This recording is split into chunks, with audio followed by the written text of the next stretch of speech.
जो आईसीसी की ODI ranking की टॉप 8 टीम्स हैं वो इस टूर्नामेंट में हिस्सा ले रही हैं। ये एक टफ टूर्नामेंट होता है आईसीसी का, उसमें ये गारंटी देना कि ये टीम आएगी नहीं आएगी ये बड़ा मुश्किल होता है। देखिए आजकल की जिस तरह की क्रिकेट है तो आप पर्टिकुलर एक बॉलर पे हर वक्त रिलाय नहीं कर सकते। बाबर आजम की जो बैटिंग है वो ज़्यादा रिस्क टेकिंग एबिलिटी नहीं रखती। बिस्मिल्लाहिर्रहमानिर्रहीम, अस्सलामु अलैकुम। अपने यूट्यूब चैनल MIB स्पोर्ट्स पर मैं हूं मिर्ज़ा इकबाल बेग।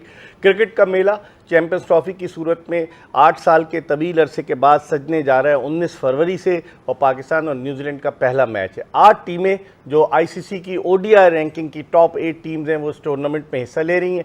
इस हवाले से मुख्तलिफ क्रिकेटर्स अपनी राय का इजहार कर रहे हैं। हमारे साथ मौजूद हैं वनडे इंटरनेशनल क्रिकेट की तारीख की पहली हैट्रिक बनाने वाले पाकिस्तान के फास्ट बॉलर जलालुद्दीन, जो क्वालिफाइड क्रिकेट कोच भी हैं, पाकिस्तान की नेशनल वीमेन सिलेक्शन कमेटी के चेयरमैन भी रहे हैं, और इसके अलावा अब अमेरिका में ये कोचिंग कर रहे हैं। इनसे बात करते हैं।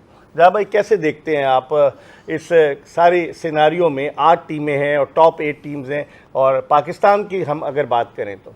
जी हाँ, पाकिस्तान की अगर बात करें और हम अपने ग्रुप को देखें तो अपरेंटली जो 2 टीमें हैं जिनको हम इंडिया और न्यूजीलैंड कह सकते हैं इस वक्त, जो वो बज़ाहिर हमसे बेहतर टीम नज़र आ रही हैं, क्योंकि हमने अपनी टीम की जो कॉम्बिनेशन देखा या जो हमारे बॉलर्स हैं वो जैसी बॉलिंग कर रहे हैं उसको देखते हुए अपरेंटली ये लगता है कि शायद हम क्वालिफाइड ना कर सकें सेमीफाइनल के लिए।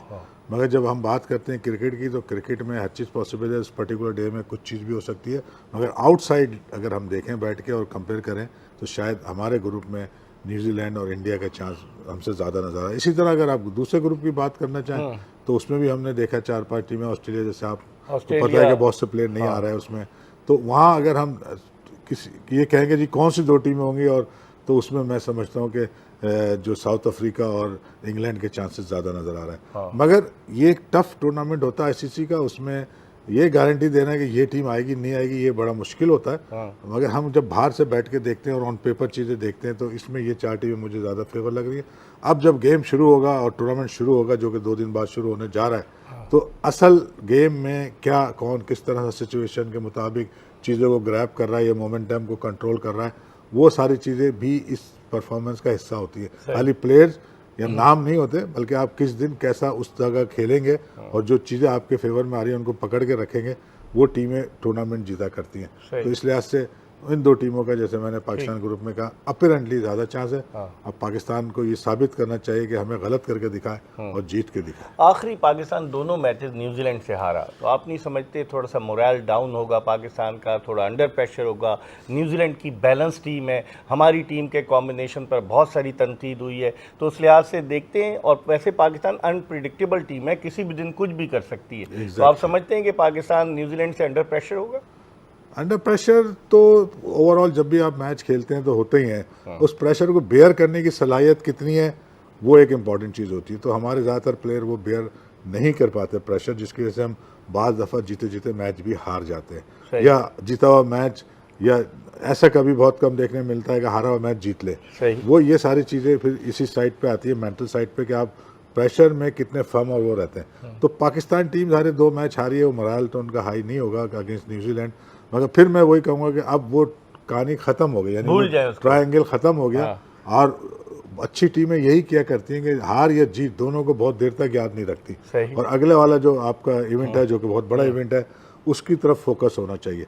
तो नए जुनून के साथ, नए प्लानिंग के साथ पाकिस्तान अगर आए तो कुछ भी कर सकता है, मगर जो हालात हैं, जो चीज़ें हुई हैं, उसको देखते हुए जाहिर है कि उन पर प्रेशर तो होगा। आप भी फास्ट बॉलर रहे हैं और आप कोचिंग भी करते रहे। पाकिस्तान के बॉलिंग अटैक को अगर हम देखें, नसीम शाह, शाहीन शाह अफरीदी, हारिस रऊफ वो फिट होकर वापस आते हैं, उनके अलावा अबरार अहमद, ये 4 रेगुलर बॉलर्स, और उसके अलावा एक जो 5 ओवर्स कराते हैं, 10 ओवर्स 5-5 करके पार्ट टाइमर से, ये बॉलिंग 5वां बॉलर होना ज़रूरी है रेगुलर, या आप समझते हैं इन 4 बॉलर से गुजारा हो सकता है? देखिए आजकल की जिस तरह की क्रिकेट है तो आप पर्टिकुलर एक बॉलर पे हर वक्त रिलाय नहीं कर सकते। तो वो टीमें जिनके पास 5वें बॉलर का ऑप्शन होता है वो हमेशा ज़्यादा उनके चांसेस होते हैं मैच को जीतने के। तो पाकिस्तान के पास वो ऑप्शन कम है, तो हम यही कह सकते हैं कि आप खाली अगर 4 ही बॉलर पे या 5 बॉलर पे खाली रिलाय करेंगे तो आपके पास वो ऑप्शन कम है जो आप एक किसी और बॉलर को यूटिलाइज़ कर सकें। तो अच्छी टीमें तो यही करती हैं कि उनके पास बॉलिंग ऑप्शन ज़्यादा होते हैं। कभी आपका कोई मेन बॉलर भी पिट जाता है, यानी उसको वो उसकी ख़राब बॉलिंग हो सकती है या उस पर अटैक अच्छा कर दे कोई दूसरी टीम, तो आपके पास एक आध ऑप्शन होना चाहिए। तो हम देखते हुए अपनी टीम को तो यही कह सकते हैं कि उनके पास वो ऑप्शन नहीं है, और हम जब बॉलिंग करने जाएंगे तो हर एक को अच्छी बॉलिंग करनी होगी, अदरवाइज़ फिर हमारे खिलाफ रन बन जाएंगे, जो कि अमूमन होता रहता है। मगर आप देखें पाकिस्तान ने 356 रन भी उतारे, तो ये वन ऑफ परफॉर्मेंस पे हम ज़्यादा रिलाई करते हैं। हमारा ये नहीं, कंसिस्टेंसी नहीं है कि हम एक प्रोसेस के थ्रू मैच जीते। या तो एक बहुत अच्छा खेल जाएगा कोई और हम मैच जीत जाएंगे, बहुत अच्छी बॉलिंग कर देगा। तो बड़े टूर्नामेंट में ये नहीं होता। बड़े टूर्नामेंट में आपको मुस्तकिल हर एक को अपना अपना रोल और अच्छी तरीके से निभाना होता है, उसमें हम चीज़ें लैक कर रहे हैं। ठीक है, आखिरी सवाल जनाब भाई, बैटिंग में जो हमने तजुर्बा किया कि एक रेगुलर ओपनर, वो भी फ़खर जमान वापस आया नवंबर 2023 के बाद, फिर हम बाबर को ऊपर हमने एलिवेट किया, फिर हमारा जो बैटिंग कॉम्बिनेशन है वो आप एज एन इंटरनेशनल कोच आप समझते हैं कि वो बिल्कुल दुरुस्त है?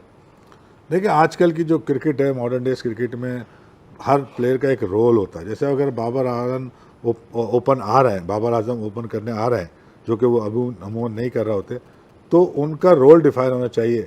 हमने देखा है कि Babar Azam basically is a good player, मगर वो इस टाइप क्रिकेट जो कि शॉर्ट फॉर्मेट की, उसमें रिस्क टेकिंग एबिलिटी होना ज़रूरी होती है प्लेयर के लिए, ताकि वो एक मोमेंटम को मेंटेन रख सके।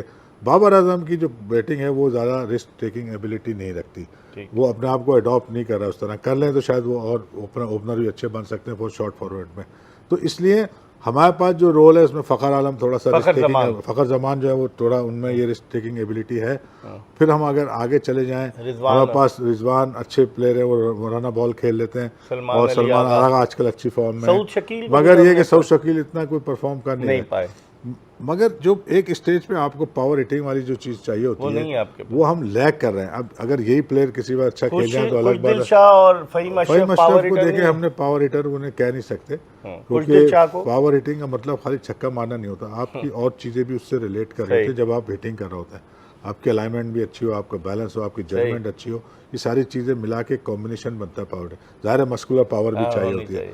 मगर ये जो प्लेयर आपने दो नाम लिए, फहीम अशरफ और खुशदिल शाह, ये हमने इनको ट्राइड एंड टेस्टेड प्लेयर है। ये कभी ऐसा बहुत कम हमें देखने को कहीं मिला हो कि इन्होंने आउट ऑफ जाके मैच जिता दिया हो, चाहे वो वन ऑफ परफॉर्मेंस पे ही हो। तो इसलिए हमारा कॉम्बिनेशन एज कम्पेयर टू दूसरी टीमों से कम है। लेट्स सी क्या होता है, अल्लाह ताला बेहतर करे कि ये अच्छा कर दें तो हम कह सकते हैं कि चलो भाई हमारी बात गलत हो गई, तो हम टीम तो जीती कम अज़ कम। बहुत बहुत शुक्रिया। जलालुद्दीन, पाकिस्तान के फॉर्मर टेस्ट फास्ट बॉलर, अपनी माहिराना राय का इजहार कर रहे थे, और बीइंग अ पाकिस्तानी हमारी भी इनकी भी ये ख्वाहिश है कि पाकिस्तान जीते, लेकिन जो खामियां जो गलतियां हैं उनकी ये निशानदेही कर रहे थे। देखते रहिए MIB स्पोर्ट्स।